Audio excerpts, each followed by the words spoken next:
കഥയെ ആരംഭിക്കുന്നത് എറിക് പോണ്ടി എന്നു പേരുള്ള 15 വയസ്സുകാരൻ വിദ്യാർത്ഥിയെ പരിചയപ്പെടുത്തിക്കൊണ്ടാണ്. താൻ പഠിക്കുന്ന സ്കൂളിൽ വളരെ വലിയൊരു ഉപദ്രവകാരിയായി പ്രശ്നക്കാരനായി എറിക് മാറിയിട്ടുണ്ടായിരുന്നു. പ്രിൻസിപ്പളും സ്റ്റാഫ് മെമ്പേഴ്സും അടക്കം അവനെ ഒരു അപകടകാരിയായി ഈവിളായിട്ടായിരുന്നു കണ്ടിരുന്നത്. ഒരു ഭാവ്യമില്ലാത്തവൻ എന്ന മട്ടിൽ അവർ അവനെ എഴുതിത്തള്ളുക പോലും ചെയ്തു. പക്ഷേ എറിക്കിന്റെ ഈ സ്വഭാവമൊക്കെ എവിടെ നിന്നാണ് വരുന്നത് എന്നുള്ള കാര്യത്തെപ്പറ്റി അവർ അന്വേഷിച്ചിട്ടേ ഉണ്ടായിരുന്നില്ല. അതിനൊരു കാരണമുണ്ട്. എറിക്കിന്റെ അമ്മ ഒരു ഡിവോഴ്സിയായിരുന്നു. എറിക്കിനിപ്പോൾ ഒരു രണ്ടാനച്ഛനുണ്ട്. വളരെ സ്ട്രിക്റ്റായ രണ്ടാനച്ഛൻ എറിക്ക് എന്തു ചെയ്താലും ചെറിയൊരു തെറ്റ് കണ്ടാൽ പോലും ക്രൂരമായി മർദ്ദിക്കുമായിരുന്നു. തന്റെ രണ്ടാം ഭർത്താവിന് ഭയമായ എറിക്കിന്റെ അമ്മയാകട്ടെ ഒന്നും മിണ്ടുകയുമില്ല. ഭർത്താവ് എറിക്കിനെ തല്ലുമ്പോ പുറത്തേക്ക് ശബ്ദം വരാതിരിക്കാൻ വേണ്ടി അവർ ഉച്ചത്തിൽ അവിടുള്ള പിയാനോ വായിക്കും. ആ ദേഷ്യവും ഫ്രസ്ട്രേഷനും ഒക്കെ ഉള്ളിൽ കിടന്നിട്ടായിരുന്നു സ്കൂളിൽ വന്ന് എറിക്ക് ഒരു പ്രശ്നക്കാരനായി മാറിയത്. അന്നൊരു വലിയ ഫൈറ്റ് ഉണ്ടായി. അതിന്റെ പേരിൽ എറിക്ക് സ്കൂളിൽ നിന്ന് പുറത്താക്കപ്പെടുകയും ചെയ്തു. എറിക്ക് അന്ന് വീട്ടിലേക്ക് മടങ്ങിയെത്തുമ്പോ കണ്ടത് എറിക്കിന്റെ അമ്മ ഒരു ലോയറോട് സംസാരിക്കുന്നതായിരുന്നു. മിസ് പോണ്ടയോട് ധൃതി പിടിച്ച് ഗുഡ് ബൈ പറഞ്ഞ് പോവാൻ അയാൾ ശ്രമിക്കുന്ന പോലെ ഉണ്ടായിരുന്നു. പോകുന്നതിനു മുമ്പ് ആ അഡ്വക്കേറ്റ് എറിക്കിന് തന്റെ ഒരു ബിസിനസ് കാർഡ് കൊടുത്തു. എന്താവശ്യമുണ്ടേലും എന്നെ വിളിക്കാൻ മടിക്കണ്ട എന്ന് പറയുകയും കൂടി അദ്ദേഹം ചെയ്തു. അന്ന് പതിവില്ലാതെ അവന്റെ അമ്മ അവനോട് മാന്യമായി ഇടപെട്ടിരുന്നു. അവനെ ഇവിടെ നിന്ന് മാറ്റുകയാണെന്നും ബോർഡിംഗ് സ്കൂളിലേക്കാണ് മാറ്റുന്നത് എന്നും അമ്മ പറഞ്ഞു. രണ്ടാനച്ഛനെ ഭയന്നുകൊണ്ടുകൂടിയായിരുന്നു എറിക്കിന്റെ അമ്മ അത് ചെയ്തത്. എറിക്കിന്റെ അമ്മ അന്ന് ഇത് നിന്റെ അവസാന അവസരമാണെന്നും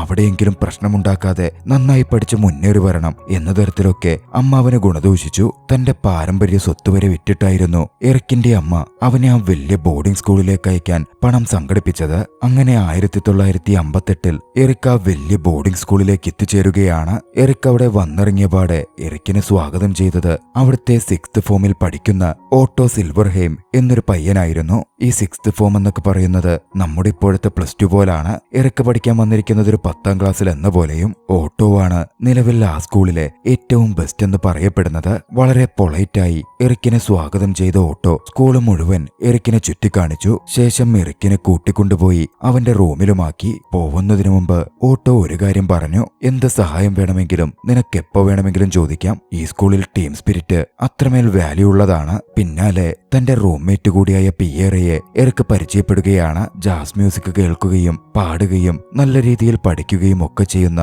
ഒരു പാവത്താം പയ്യൻ. വളരെ പെട്ടെന്ന് തന്നെ അവർ തമ്മിലെടുത്തു. ന്യൂ കമ്മേഴ്സ് ആയിട്ടുള്ളവരെ മാത്സ് ക്ലാസ്സിലൊക്കെ പിയർ സഹായിക്കുകയും ചെയ്യുമായിരുന്നു. എറിക്കിനും അത് ആശ്വാസമായി. അന്ന് വൈകിട്ടോടെ ഭക്ഷണം കഴിക്കാൻ പിയറിനൊപ്പം എറിക്ക് കഫറ്റീരിയയിലെത്തി. അപ്പോഴാണ് എറിക്ക് ചില കാര്യങ്ങൾ മനസ്സിലാക്കുന്നത്. ആ കഫറ്റീരിയയിലും സ്കൂളിലുമായി കുറച്ചധികം സ്ട്രിക്റ്റ് റൂൾസ് തന്നെയുണ്ട്. ക്ലാസ്മേറ്റ് കൂടിയായ ജോഹാൻ എറിക്കിനോട് വിശദീകരിച്ചു. നിയമങ്ങളിൽ ഒന്ന് ചെറിയ കുട്ടികൾ മുതിർന്ന കുട്ടികളുടെ കൂടെ കഫറ്റീരിയയിൽ ഇരിക്കരുത് എന്നതാണ്. സമ്പത്ത് കുറഞ്ഞവൻ സമ്പത്തുള്ളവന്റെ കൂടെയും ഇരുന്ന് ഭക്ഷണം കഴിക്കാൻ പാടില്ല. ഈ സമയം കൂട്ടത്തിലുണ്ടായിരുന്ന മറ്റൊരു കുട്ടി എറിക്കിനോട് എറിക്കിന്റെ അച്ഛന്റെ പൊളിറ്റിക്കൽ വ്യൂസ് എന്താണ് എന്ന തരത്തിൽ ചോദിച്ചു. നീ നിന്റെ കാര്യം നോക്കിയാ മതി എന്ന തരത്തിലായിരുന്നു ഇവർക്ക് മറുപടി പറഞ്ഞത്. എറിക്കിന്റെ റൂഡായിട്ടുള്ള മറുപടി അതേ ബെഞ്ചിന്റെ അറ്റത്തിരിക്കുകയുണ്ടായിരുന്ന സ്റ്റുഡന്റ് കൗൺസിൽ ചെയർമാൻ കൂടിയായ ഓട്ടോയെ പ്രകോപിപ്പിച്ചു. ഓട്ടോ പക്ഷേ അപ്പോ എറിക്കിനെ ഒന്നും ചെയ്തില്ല. എറിക്കിന്റെ തൊട്ടപ്പുറത്തിരുന്ന പുതിയ പയ്യനോട് എഴുന്നേറ്റ് വരാൻ ഓട്ടോ ഉത്തരവിട്ടു. അവൻ വന്നതും ഓട്ടോയുടെ പ്രധാന കൂട്ടുകാരനും നോബൽ ഫാമിലിയിലെ അംഗവുമായ ഗൂസ്റ്റാഫ് അവനെ തലയിലടിച്ച് ശിക്ഷിക്കാൻ തുടങ്ങി. എറിക്കൊരു ഞെട്ടലോടെ അത് നോക്കിക്കാണുന്നുണ്ട്. തൊട്ടപ്പുറത്ത് അധ്യാപകരുണ്ടെങ്കിലും അവരതൊന്നും മൈൻഡ് ചെയ്യുന്നുണ്ടായിരുന്നില്ല. വൈകാതെയാണ് കുറച്ച് കാര്യങ്ങൾ കൂടി വ്യക്തമാകുന്നത്. നോബൽ ഫാമിലീസിലെ അംഗങ്ങളായ ഓട്ടോയും ഗൂസ്റ്റാഫും അടക്കമുള്ളവർ സാധാരണ കുടുംബത്തിൽ നിന്ന് വരുന്ന എറിക്കിനപ്പുറമിരുന്ന ന്യൂകമ്മറായ പയ്യനെപ്പോലുള്ളവരെ സ്ഥിരമായി ഉപദ്രവിക്കുമായിരുന്നു. അതായിരുന്നു അവരുടെ പ്രധാന വിനോദവും. ഓട്ടോയുടെയും ഗൂസ്റ്റാഫിന്റെയും കുടുംബത്തിന് ആ സ്കൂളിനുമേൽ വലിയ പിടിപാട് തന്നെയുണ്ട്. അതുകൊണ്ട് ഒരു ഏകാധിപത്യ രീതിയും ക്രൂരമായ സ്വഭാവവും അവർക്കുണ്ടായിരുന്നു. അവിടുത്തെ ടീച്ചേഴ്സും ജാതിവറിയും മറ്റും ഉള്ളിൽ സൂക്ഷിക്കുന്നവരായിരുന്നു. ഓരോ രാജ്യങ്ങൾക്കുമേലുള്ള മറ്റ് രാജ്യങ്ങളുടെ അധികാരവും സുപ്പീരിയാരിറ്റിയുമൊക്കെ കുട്ടികളെ പഠിപ്പിക്കുമ്പോൾ ക്ലാസ്സിലെ കുട്ടികളുടെ സാമ്പത്തിക അവസ്ഥയും സാമൂഹ്യ സ്റ്റാറ്റസും ഒക്കെ വെച്ച് തരംതിരിച്ച് അധ്യാപകൻ കാര്യങ്ങൾ വിശദീകരിച്ചു പറയും. ഏറെക്കുറെ നമ്മുടെ നാട്ടിൽ ജാതീയമായി അധിക്ഷേപിക്കുന്ന പോലെ തന്നെ തന്നെ എറിക്കും ആ കൂട്ടത്തിൽ അധിക്ഷേപിക്കപ്പെട്ടിരുന്നു. അന്ന് വൈകിട്ട് കഫറ്റീരിയയിൽ വെച്ച് ജോഹാനടുക്കൽ സംസാരിക്കുമ്പോൾ ക്ലാസ്സിൽ നടക്കുന്ന ആ കാര്യങ്ങളെപ്പറ്റിയൊക്കെ എറിക്ക് ചോദിച്ചു. ആ ചോദ്യം ഓട്ടോയുടെ ചെവിയിലുമെത്തി. ഓട്ടോ എറിക്കിനോട് കടന്നുവരാനും ശിക്ഷ ഏറ്റുവാങ്ങാനും പറഞ്ഞു. പക്ഷേ എറിക്ക് അതിന് തയ്യാറാവുന്നുണ്ടായിരുന്നില്ല. അതോടെ ഓട്ടോ അടുത്ത പണിഷ്മെന്റ് പറഞ്ഞു. അണ്ടർ അച്ചീവേഴ്സിനായുള്ള കോർണറിൽ പോയി നിൽക്ക് എന്നായിരുന്നു അത്. പക്ഷേ എറിക്കാകട്ടെ അതും ചെവി കൊടുത്തില്ല. എന്തായാലും ബോർഡിംഗ് സ്കൂളിലെ എറിക്കിന്റെ ജീവിതം തുടർന്നു പോവാൻ തുടങ്ങി. പ്രശ്നങ്ങൾക്കൊന്നും പോവാൻ എറിക്ക് ആഗ്രഹിച്ചിരുന്നില്ല.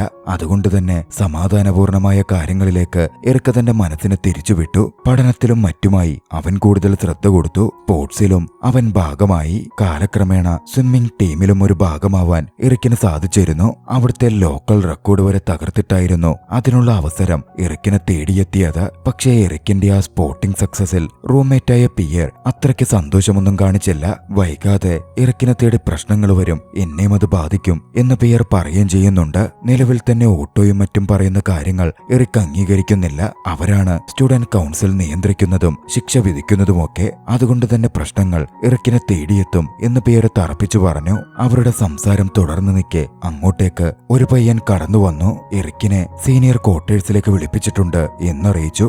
എന്തായാലും വിളിപ്പിച്ചതല്ലേ, പോയി നോക്കാം എന്ന മട്ടിൽ എറിക്ക് അങ്ങോട്ടേക്ക് പുറപ്പെട്ടു ചെല്ലുകയാണ്. എറിക്കിനെ ഉപദ്രവിക്കാൻ വേണ്ടിയിട്ടായിരുന്നു ഓട്ടോയും ഗൂസ്റ്റാഫും വിളിപ്പിച്ചിരുന്നത്. അങ്ങോട്ടേക്ക് എത്തിയ എറിക്കിനോട് താഴെ കിടന്ന മുഷിഞ്ഞ ഷൂസുകൾ ക്ലീൻ ചെയ്ത് വെച്ചേരെ എന്ന തരത്തിൽ ഗൂസ്റ്റാഫ് പറഞ്ഞു. പക്ഷേ തനിക്കതിനൊന്നും പറ്റില്ലെന്ന് പറഞ്ഞ് എറിക്ക് ഉടനടി അവിടെ നിന്ന് പോരുകയാണ്. പിറ്റേന്ന് പിയർ ആ കാര്യം അറിഞ്ഞു. ഭയത്തോടെ എറിക്കിനോട് അവൻ ഒരു കാര്യം വ്യക്തമാക്കി. സ്റ്റുഡന്റ് കൗൺസിൽ നിയന്ത്രിക്കുന്നത് അവരാണ്. നീ അവർ പറയുന്നത് അനുസരിച്ചില്ലെങ്കിൽ അവർ നിന്നെ ഈ സ്കൂളിൽ നിന്ന് പുറത്താക്കും. എന്ത് പ്രശ്നവും സമാധാനപൂർവ്വം പരിഹരിക്കുന്നതാ നല്ലത്. അവര് പറയുമ്പോ അതങ്ങ് അനുസരിച്ചോ. ഇവിടെ എല്ലാവരും അങ്ങനെ ചെയ്യുന്നേ. അങ്ങനെയാണെങ്കിൽ അവരങ്ങ് ചെയ്യട്ടെ. എന്തായാലും അവന്മാരുടെ ഷൂസ് ക്ലീൻ ചെയ്യാനൊന്നും എന്നെ കിട്ടില്ല എന്ന് ധൈര്യത്തോടെ തന്നെ എറിക്ക് പറഞ്ഞു. അടുത്ത ദിവസം എറിക്ക് നടന്നു വരുമ്പോ ധൃതിയിൽ പോവുകയായിരുന്ന ഗൂസ്റ്റാഫ് എറിക്കിന്റെ ദേഹത്ത് മുട്ടി. ഗൂസ്റ്റാഫ് ഉടനടി എറിക്കിനോട് ക്ഷമ ചോദിക്കാൻ ആവശ്യപ്പെട്ടു. പക്ഷേ ഗൂസ്റ്റാഫാണ് വന്നിടിച്ചതെന്നും താൻ ക്ഷമ പറയേണ്ട കാര്യമില്ല എന്നുമായിരുന്നു എറിക്ക് പറഞ്ഞത്. അതോടെ ഗൂസ്റ്റാഫ് രോഷത്തിൽ എറിക്കിനോട് റിങ്ങിലേക്ക് വരാൻ ആവശ്യപ്പെടുകയാണ്. പിയർ ആയിരുന്നു റിങ് എന്ന് പറയുന്നത് എന്താണ് എന്ന് എറിക്കിന് വ്യക്തമാക്കി കൊടുത്തത്. വൈകിട്ട് സീനിയർ സ്റ്റുഡൻസ് അവിടെ വരും. കുട്ടികളെ ഇടിച്ചുപദ്രവിക്കും. അവരുടെ ഫൈറ്റ് ഒരിക്കലും ഫെയർ ആയിരിക്കില്ല. സീനിയർ സ്റ്റുഡൻസ് ഒക്കെ ഒന്നു ചേർന്നായിരിക്കും ആക്രമിക്കുക. എതിരിട്ട് നിൽക്കാൻ അത്ര എളുപ്പവുമല്ല.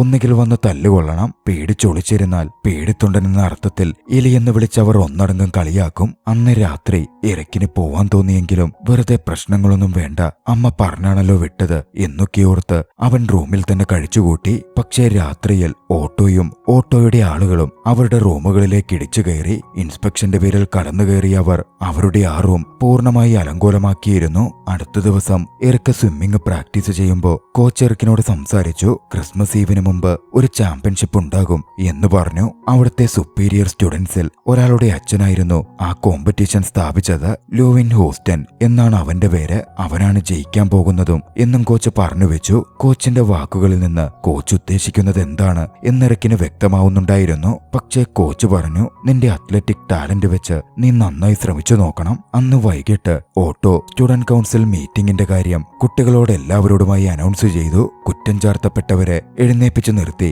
അവരോട് ഓഫീസിലേക്ക് വരണം എന്നും ആവശ്യപ്പെട്ടു. ഓട്ടോ വിളിച്ചെഴുന്നേൽപ്പിച്ചവരുടെ കൂട്ടത്തിൽ എറിക്കുമുണ്ടായിരുന്നു. യഥാർത്ഥമായൊരു വിചാരണ നടക്കുന്ന പോലായിരുന്നു ഓഫീസ് റൂം ഉണ്ടായിരുന്നത്.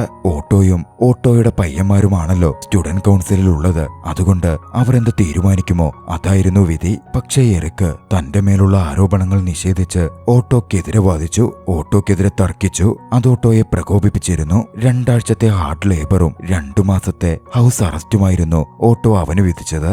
അതിനർത്ഥം ബോർഡിംഗ് സ്കൂൾ വിട്ട് അവൻ എങ്ങോട്ടും പോവാൻ പറ്റില്ലായിരുന്നു. അങ്ങനെ ആദ്യത്തെ വീക്കെൻഡ് എത്തി. വീക്കെൻഡിലാണ് ഫോഴ്സ് ലേബർ നടപ്പിൽ വരുത്തുക, ഒരു കുഴികുത്തുക എന്നതായിരുന്നു അവർ ആദ്യമേ അവന് കൊടുത്ത ടാസ്ക്. മഴ പെയ്യുന്നുണ്ടായിരുന്നെങ്കിലും സ്റ്റുഡന്റ് കൗൺസിൽ തീരുമാനത്തെ എതിർത്താൽ സ്കൂളിൽ നിന്ന് പുറത്താക്കപ്പെടും എന്നുള്ളതുകൊണ്ട് എറിക്കിനത് ചെയ്യേണ്ട വന്നു.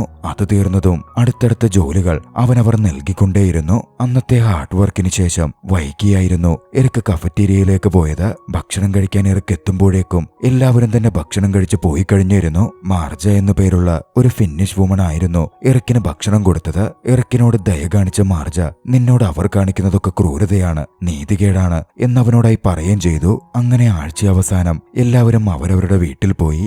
2 മാസത്തെ ഇംപ്രസ്മെന്റ് ഉള്ളതുകൊണ്ട് തന്നെ എറിക്കിന് പോവാൻ പറ്റില്ലായിരുന്നു. ഭക്ഷണം കഴിക്കാൻ എറിക്ക് കഫറ്റീരിയയിലെത്തി. മാർജ മാത്രമേ അവിടെ ഉണ്ടായിരുന്നുള്ളൂ. എറിക്കും മാർജയും സംസാരിച്ചു.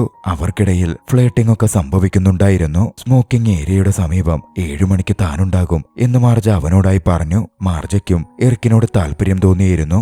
എന്തായാലും എറിക്ക് 7 മണിക്ക് മാർജ പറഞ്ഞ ഇടത്തെത്തി. അപ്പോഴും അവളെന്തിനാ തന്നോട് ഈ താല്പര്യമൊക്കെ കാണിക്കുന്നത് എന്നെറിക്കിന് മനസ്സിലാവുന്നുണ്ടായിരുന്നില്ല. പക്ഷേ അവിടെ വന്ന മാർജ അന്നവനെ കെട്ടിപ്പിടിച്ച് ചുംബിച്ചു. വൈകാതെ ആ ദിവസം എത്തുകയായിരുന്നു. മറ്റാരുമില്ലെന്നുറപ്പുള്ള ദിവസം. അന്ന് സീനിയർ കുട്ടികൾ ജൂനിയേഴ്സിന്റെ അടുത്തെത്തി അവരെ ക്രൂരമായി ഉപദ്രവിക്കുമായിരുന്നു. അത് പ്രതീക്ഷിച്ചിരുന്ന എറിക്കും പിയറും അവരെ തടയുവാൻ വാതിലിന് പിന്നിൽ ഒരു ചെയറും ബുക്കുമൊക്കെ വെച്ച് തടസ്സം തീർക്കുവാൻ നോക്കി. പക്ഷേ അതുകൊണ്ടൊന്നും പ്രയോജനമുണ്ടായില്ല. മുഴുവൻ അഴുക്കുവെള്ളവുമായി ബക്കറ്റിൽ വന്ന അവർ അതെറിക്കിന്റെ ദേഹത്തേക്കും അവന്റെ മുറിയിലേക്കും ഒഴിച്ചു. വളരെ കഷ്ടപ്പെട്ടിട്ടായിരുന്നു പിയറും എറിക്കും കൂടി അതൊക്കെ ക്ലീൻ ചെയ്തത്. പക്ഷേ എറിക്ക് വിട്ടുകൊടുത്തില്ല. അതുപോലെ തന്നെ ബക്കറ്റിൽ അഴുക്കുവെള്ളവുമായി എറിക്ക് ഓട്ടോയുടെയും മറ്റും മുറിയിലേക്കെത്തി. എല്ലാവരും ഉറങ്ങുകയായിരുന്നു. ആ അഴുക്കുവെള്ളം എറിക്ക് ഓട്ടോയുടെ മുഖത്തേക്ക് തന്നെ കമഴ്ത്തി. ആരും കാണാതെ ആർക്കും പിടികൊടുക്കാതെ എറിക്ക് അവിടെ നിന്ന് പോരുകയും ചെയ്തു.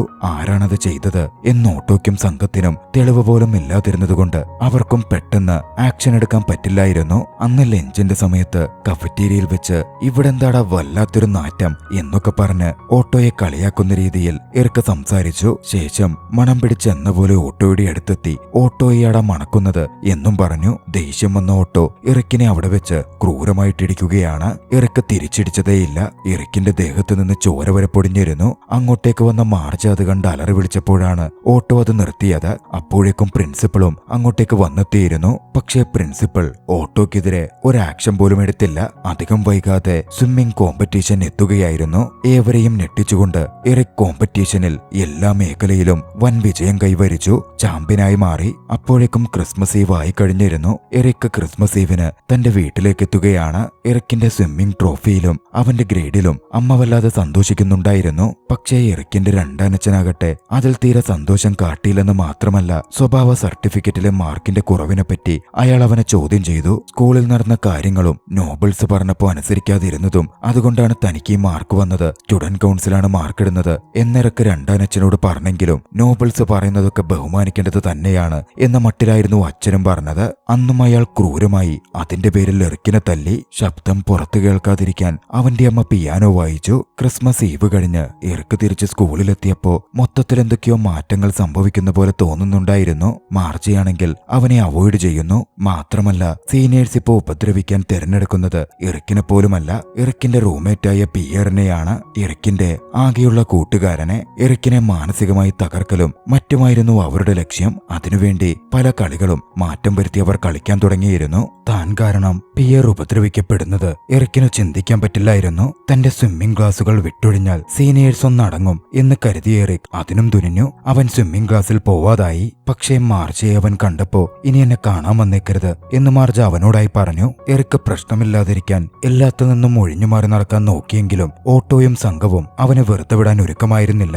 ഒരു ദിവസം പുറത്തുനിന്നും എറിക്കിനെ സീനിയേഴ്സ് ഒരു മുറിയിലേക്ക് വിളിച്ചു വരുത്തി. എറിക്ക് അങ്ങോട്ടേക്ക് എത്തുമ്പോ റൂംമേറ്റായ പിയറിനെ ഉപദ്രവിച്ച് നഗ്നനാക്കി അവർ അവിടെ നിർത്തിയിരുന്നു. അവനെ എറിക്കിന്റെ മുമ്പിൽ വെച്ച് തന്നെ അവർ കാര്യമായി ഉപദ്രവിക്കാൻ തുടങ്ങി. അവനെ ഉപദ്രവിക്കണ്ടെന്നും തന്നെ ഉപദ്രവിച്ചോളാനും പറഞ്ഞ് എറിക്ക് മുമ്പോട്ടേക്ക് വന്നു. പിയറിന്റെ ദേഹത്ത് സിഗരറ്റ് വലിച്ച് അത് കുത്തി വേദനിപ്പിക്കാൻ പോയ ഗൂസ്റ്റാഫ് അത് കണ്ട് എറിക്കിന്റെ അടുത്തേക്ക് വന്ന് എറിക്കിന്റെ നെഞ്ചിലായിരുന്നു സിഗരറ്റ് കുത്തിയത്. നല്ല രീതിയിൽ എറിക്കിന് വേദന എടുത്തെങ്കിലും എറിക്ക് ഒരു ഒച്ച പോലും ഉണ്ടാക്കിയില്ല. പിയറിനോട് പിന്നാലെ നീ ഡ്രസ് ചെയ്തു, നാളെ റിങ്ങിലേക്ക് പോരെ എന്ന തരത്തിൽ അവർ പറയുകയും ചെയ്തിരുന്നു. അടുത്ത ദിവസം റിങ്ങിലേക്ക് പിയറിനോട് പോവരുത് എന്ന് എറിക്ക് പറഞ്ഞെങ്കിലും ഓട്ടോക്കെതിരെ നിൽക്കുവാൻ പിയറിന് ധൈര്യമേ ഉണ്ടായിരുന്നില്ല. അതുകൊണ്ട് തന്നെ അവർ വിളിച്ചയിടത്തേക്ക് പിയർ പോയി. എന്താണ് അവിടെ നടക്കുന്നത് എന്ന് നോക്കാതിരിക്കുവാൻ എറിക്കിന് സാധിക്കില്ലായിരുന്നു. എറിക്കും അങ്ങോട്ടേക്ക് ചെന്നു. എറിക്കിന്റെ മുമ്പിൽ വെച്ച് പിയറിനെ അന്നവർ ക്രൂരമായി തല്ലി വീഴ്ത്തുകയാണ്. പിന്നീട് അവശതയിൽ പിയർ റൂമിൽ കിടക്കുമ്പോ എറിക്ക് അവൻ അടുത്തെത്തി. ഓട്ടോക്കെതിരെ തിരിഞ്ഞ് ഒക്കത്താൻ അവസാനിപ്പിക്കും എന്നെറിക്ക് അവന് വാക്കുകൊടുത്തു. പക്ഷേ പിയറിനോടുള്ള കലിയൊക്കെ തീർന്നതും ഓട്ടോയും സംഘവും വീണ്ടും എറിക്കിന് നേരെ തിരിയുകയാണ്. ഫോഴ്സ്ഡ് ലേബർ അവന് മേൽ വിധിച്ചിരുന്നല്ലോ. അതിന്റെ ഭാഗമായി 4 ഇരുമ്പ് തണ്ടുകൾ ഗ്രൗണ്ടിന്റെ നടുക്ക് കൃത്യമായ ഒരു അകലത്തിൽ അടിച്ച് താഴ്ത്തിവെക്കുവാൻ അവനോട് അവർ ഓർഡർ ചെയ്തു. എറിക്കും തന്റെ ശിക്ഷാ നടപടി ആയതുകൊണ്ട് അത് പ്രവർത്തിച്ചു. പക്ഷെ അപ്പോൾ അത് അവനു വേണ്ടി തന്നെയാണ് അടിച്ചു താത്താൻ പറയുന്നത് എന്നവൻ അറിയില്ലായിരുന്നു. സീനിയേഴ്സ് അന്ന് രാത്രി എറിക്കിനെ പിടികൂടി. എല്ലാവരും ഒന്നു ചേർന്ന് എറിക്കിനെ കൊണ്ടുപോയി അവൻ അടിച്ചു താഴ്ത്തിയ 4 ഇരുമ്പ് കമ്പികളിലേക്കുമായി കെട്ടിയിട്ടു. ശേഷം അവന്റെ ദേഹത്തേക്ക് ചൂടുവെള്ളവും തണുത്ത വെള്ളവും ഒക്കെ ഒഴിച്ച് അവനെ ഉപദ്രവിക്കാൻ ആരംഭിച്ചു. ആ കൊടിയ തണുപ്പത്ത് അവനെ അവിടെ അങ്ങനെ കെട്ടിയിട്ട് അവർ പോവുകയും ചെയ്തിരുന്നു. അങ്ങനെ ഒരു രാത്രി മുഴുവൻ എറിക്ക പുറത്തു കിടന്നാൽ തണുത്തുറഞ്ഞു മരിക്കുമായിരുന്നു. പക്ഷേ ഭാഗ്യവശാൽ മാർജ അവനെ കണ്ടെത്തി അവനെ രക്ഷപ്പെടുത്തി താൻ താമസിക്കുന്നിടത്തേക്ക് കൊണ്ടുപോയി അവന് വേണ്ട പരിചരണങ്ങൾ ചെയ്തു കൊടുക്കുകയും ചെയ്തു. പിറ്റേന്ന് പുലർച്ചെയായിരുന്നു എറിക്ക തന്റെ മുറിയിലേക്ക് മടങ്ങിയെത്തുന്നത്. അവൻ അവിടെത്തുമ്പോൾ പിയർ അവിടെയില്ല. പിയർ എഴുതി വെച്ചിരുന്ന ഒരു കത്തവന് കിട്ടി. കത്തവൻ വായിച്ചു. അതിൽ എഴുതിയിരുന്നത് താനിനി ഈ നശിച്ച സ്കൂളിൽ പഠിക്കാൻ തയ്യാറല്ലെന്നും താനൊക്കെ ഉപേക്ഷിച്ചു പോകുന്നു എന്ന തരത്തിലുമായിരുന്നു. നീയാണ് എന്റെ ഒരേ ഒരു സുഹൃത്തെന്നും എന്നോട് വെറുപ്പ് തോന്നരുതെന്നും പിയർ അതിൽ കുറിച്ചിരുന്നു. തന്റെ സുഹൃത്തിനെ സംരക്ഷിക്കാൻ സാധിച്ചില്ല. അവനെ ആ വേട്ടനായികൾക്ക് അവന് കൊടുക്കേണ്ടി വന്നു. ദുഃഖവും കുറ്റബോധവും അവനെ വല്ലാതെ അസ്വസ്ഥനാക്കി. വേദന കൊണ്ട് അവൻ കരഞ്ഞു. അന്ന് ബയോളജി ക്ലാസ്സിൽ വെച്ച് ബയോളജി അധ്യാപകനും എറിക്കിനെ കുറ്റപ്പെടുത്തി. നീ എന്ത് ഭീരുവാണ്, ഒന്നുമില്ലേലും നിന്റെ കൂട്ടുകാരനും റൂംമേറ്റുമായിരുന്നില്ലേ, അവനെ ഇവരിൽ നിന്ന് സംരക്ഷിക്കാൻ നിനക്ക് പറ്റിയില്ലല്ലോ എന്നൊക്കെ നല്ലവനായ ആ ടീച്ചർ ചോദിച്ചിരുന്നു. പിയറിനോട് വലിയ താല്പര്യമുള്ളൊരു ടീച്ചറായിരുന്നു അത്. അതുകൂടിയായപ്പോൾ എറിക്കിന്റെ നിയന്ത്രണം തന്നെ വിട്ടുപോകുന്നുണ്ട്. സ്കൂളിൽ നിന്ന് പുറത്തായാലും കുഴപ്പമില്ല എന്നൊരു മനസ്ഥിതി എറിക്കിന് വന്നു. അന്ന് തന്നെ റിങ്ങിലേക്ക് വരാൻ പറഞ്ഞ് എറിക്ക് തന്നെ ഗൂസ്റ്റാഫിനെ വെല്ലുവിളിച്ചു. ഗൂസ്റ്റാഫിനൊപ്പം ഓട്ടോയുടെ ഗ്യാങ്ങിലെ ഏറ്റവും കരുത്തുറ്റ മറ്റു ചിലരെയും. വൈകാതെ എറിക്കിനെതിരെ ഫൈറ്റ് ചെയ്യാൻ ഓട്ടോയുടെ ഗ്യാങ് ഒന്നടങ്കമെത്തുകയാണ്. എറിക്കിന് പക്ഷേ ഒരു കൂസലുമുണ്ടായിരുന്നില്ല. ഏറ്റവും കരുത്തുറ്റ ഓട്ടോയുടെ ഗ്യാങ്ങിലെ ആളുകൾ എറിക്കിനെ തല്ലാൻ വന്നെങ്കിലും വളരെ ക്രൂരമായി എറിക്കെന്നവരെ തിരിച്ചടിച്ചു. എറിക്കിന്റെ ആ ഫൈറ്റിംഗ് സ്കില്ലും ശക്തമായ പ്രതിരോധങ്ങളും ഒക്കെ കണ്ട് ഓട്ടോ അടക്കം ഞെട്ടിയിരുന്നു. പക്ഷേ ഏവരുടെയും മുമ്പിൽ വെച്ച് ഓട്ടോയെ അപമാനിക്കുന്നതിനു പകരം ഓട്ടോയ്ക്ക് നേരെ വിരൽ ചൂണ്ടി ഒന്ന് ഭീഷണിപ്പെടുത്തിയ ശേഷം എറിക്ക് അവിടെ നിന്ന് നടന്നുപോയി. അവൻ നേരെ പോയത് മാർജയെ കാണാനായിരുന്നു. പക്ഷേ അവിടെ എത്തിയപ്പോ അവിടുത്തെ ഒരു സ്റ്റാഫിൽ നിന്നും മാർജയെ പിരിച്ചുവിട്ടെന്നും മാർജ അവളുടെ നാട്ടിലേക്ക് തിരികെ പോയെന്നും എറിക്ക് അറിഞ്ഞു. തന്നെ രക്ഷപ്പെടുത്തിയതിന് മാർജയ്ക്ക് കിട്ടിയ പ്രതിഫലമായിരിക്കും അത് എന്നെറിക്ക് ഊഹിച്ചിരുന്നു. പിന്നാലെയായിരുന്നു അങ്ങോട്ടേക്ക് ഫിൻലാൻഡിൽ നിന്നും ഒരു കത്ത് വരുന്നത്. എറിക്കിന് വന്ന ആ കത്ത് ഓട്ടോയുടെ ഒരു കൂട്ടുകാരൻ ശ്രദ്ധിച്ചിരുന്നു. വിവരം ഓട്ടോയുടെ അടുത്തെത്തിയതും എറിക്കിന്റെ റൂമിൽ കടന്നു കയറി അവരാ കത്ത് വായിച്ചു.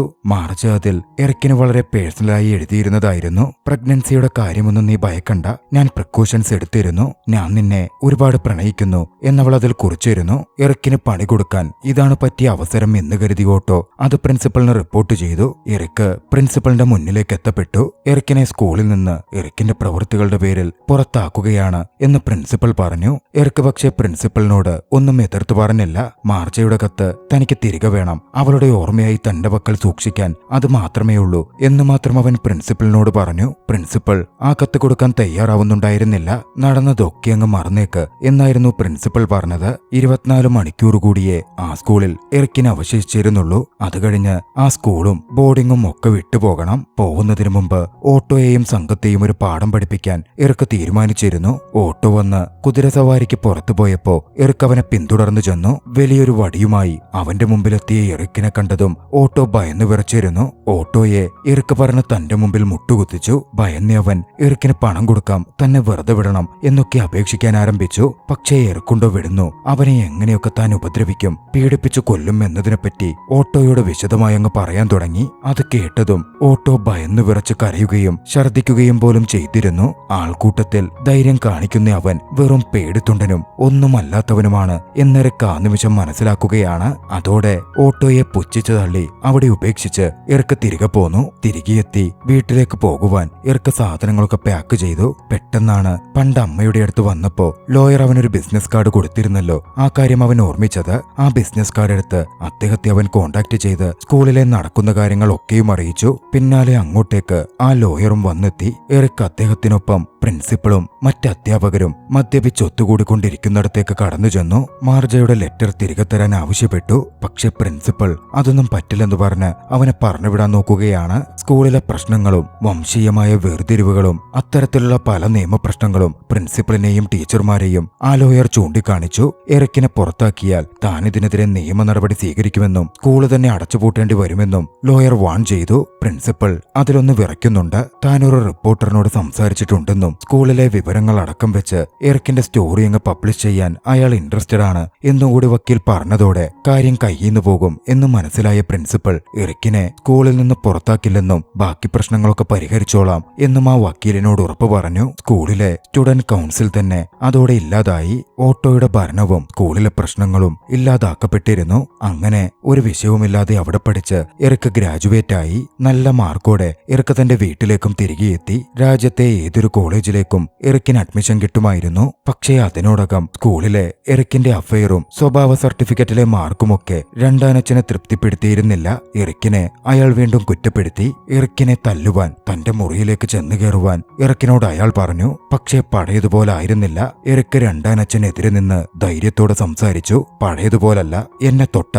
കയ്യും കാലുമൊടിഞ്ഞ് അരമണിക്കൂറിനുള്ളിൽ നിങ്ങൾ ആശുപത്രിയിലാകും. ടയറിന്നോ മറ്റോ തട്ടി വീണതാണെന്ന് ഞാൻ പറയും. പിന്നെ നിങ്ങള് പോലീസിനെ വിളിക്കാൻ നോക്കിയ ഇത്രനാളും നിങ്ങൾ എന്നോടും എന്റെ അമ്മയോടും ചെയ്തുകൊണ്ടിരിക്കുന്നത് മുഴുവൻ പോലീസിനെ ഞാൻ റിപ്പോർട്ട് ചെയ്യും. പിന്നെന്താ സംഭവിക്കാന്ന് ഞാൻ നിങ്ങൾക്ക് പ്രത്യേകം പറഞ്ഞു തരണ്ടല്ലോ. എറിക്കിന്റെ ചടുലമായ വർത്തമാനവും കോപം നിറഞ്ഞ മുഖവും രൂക്ഷഭാവവും ഒക്കെ കണ്ടതോടെ രണ്ടാനച്ഛൻ വിറയ്ക്കുന്നുണ്ട്. രണ്ടാനച്ഛനോട് വീട് വിട്ടുപോക്കോളാൻ വരെ അന്ന് ധൈര്യത്തോടെ എറിക്ക് പറഞ്ഞു. എറിക്കിന്റെ കൂടെ അവന്റെ അമ്മയും നിന്നിരുന്നു. അതിനുശേഷം എറിക്ക് നേരെ പോയി പിയറിനെ കണ്ടു. അവനുമായുള്ള പിണക്കങ്ങളും പരിഭവങ്ങളും പറഞ്ഞു തീർത്തു. തുടർ പഠനത്തിനും മറ്റുമായി പിയർ ജനീവയിലേക്ക് പോവാൻ തയ്യാറായി നിൽക്കുകയായിരുന്നു. മാർജയെ കണ്ടെത്താനും മാർജയ്ക്കൊപ്പം ഒരു കുടുംബം ആരംഭിക്കാനും തുടർന്ന് പഠിച്ചൊരു വക്കീലാകാനും എറിക്ക് ആഗ്രഹിച്ചു. ആ സ്വപ്നങ്ങളുമായി അവന്റെ ജീവിതം മുമ്പോട്ട് പോകുന്നിടത്ത് ചലച്ചിത്രം അവസാനിക്കുന്നു. രസകരമായ ചലച്ചിത്രം നിങ്ങൾക്കിഷ്ടമായെങ്കിൽ വീഡിയോ ലൈക്ക് ചെയ്യുക. അഭിപ്രായങ്ങളും നിർദ്ദേശങ്ങളും കമന്റുകളിൽ രേഖപ്പെടുത്തുക. കഴിയുമെങ്കിൽ ചാനൽ സബ്സ്ക്രൈബ് ചെയ്തും കൂട്ടുകാർക്ക് ഷെയർ ചെയ്തു കൊടുത്തും ഞങ്ങളെ സപ്പോർട്ട് ചെയ്യുക. അടുത്ത എപ്പിസോഡിൽ മറ്റൊരു മികച്ച ചലച്ചിത്രവുമായി നമുക്ക് കണ്ടുമുട്ടാം. അതുവരെ ബൈ.